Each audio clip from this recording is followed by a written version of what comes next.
వచ్చిందా అంత అరుపరిచావు? పామొస్తే పర్వాలేదే బామ్మ, చేప ముందు చచ్చింది. అసలు బ్రాహ్మణ కులంలో చేపలు ఎలా ఉన్నాయో చెప్పు. ఏమిట్రా చారి కొంపలంటుకుపోయినట్టు ఏమిటా కేకలు? కేకలు కాదు, చేపలు. అగ్రహారం మడి మొత్తం మంట కలిసిపోయింది నాన్న. పౌరోహిత్యమే కాకుండా సైడ్ బిజినెస్ ఎవరో కోనేట్లో చేపలు కూడా పెంచేస్తున్నారు తెలుసా? ఇక్కడ వాటిని ఎవరు పెంచుతారా? ఏదో పొరపాటున వచ్చుంటుంది, వదిలేయి. వదిలేక ఇంకా పట్టుకుంటానే ఏమిటి? ఎప్పుడో వదిలి చచ్చాను. ఈ మ్యాటర్ మాత్రం వదిలేదు లేదు. సారీ, నీళ్ళన్నాక 1-2 చేపలు ఉండడం సహజం రా. ఆ రెండు ఊరికనే ఉంటాయా ఏమిటి? నెల తిరిగే లోపు 25-30 తయారైపోతాయి. అసలు ఎవడో తెచ్చి వేయకుండా మన కోనేట్లోకి చేపలు ఎలా వస్తాయి చెప్పు? ఆ తెచ్చి వేసిన అప్రచ్చపు వెధవ ఎవడో నాకు ఇప్పుడు తెలియాలి. ఏమిట్రా చారి, ఏమిటి అగ్రహారం మొత్తం అట్టుడికి పోతుంది? అట్టూ లేదు, దోశ లేదు. ఆ. సంధ్యావందనం చేస్తుంటే చేతిలోకి చేపలు వచ్చింది గురుగారు. కాస్తుంటే నోట్లోకి వెళ్ళిపోయింది తెలుసా? చేప చేతిలో చిరగ్గా ఉంటుంది గాని నోట్లో దివ్యంగా ఉంటుందిరా.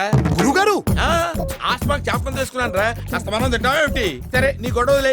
అవతల సినిమా ముహూర్తానికి టైం అవుతుంది, నువ్వు రారా. అసలే సినిమా వాళ్ళు లేట్ అయితే మనకు కూడా డూపులు పెట్టి లాగించేస్తారు. ఈ ముహూర్తం కాకపోతే ఇంకోటి. యువతల ఆచారం మంట కలిసిపోతుంటే ఎవరు పట్టనట్టుంటారే? ఏమయ్యా గోవిందం, మీ వాడికి చేదస్తం మరీ ముదిరిపోతుంది. కోపగించుకోకురా భట్టు. అమ్మా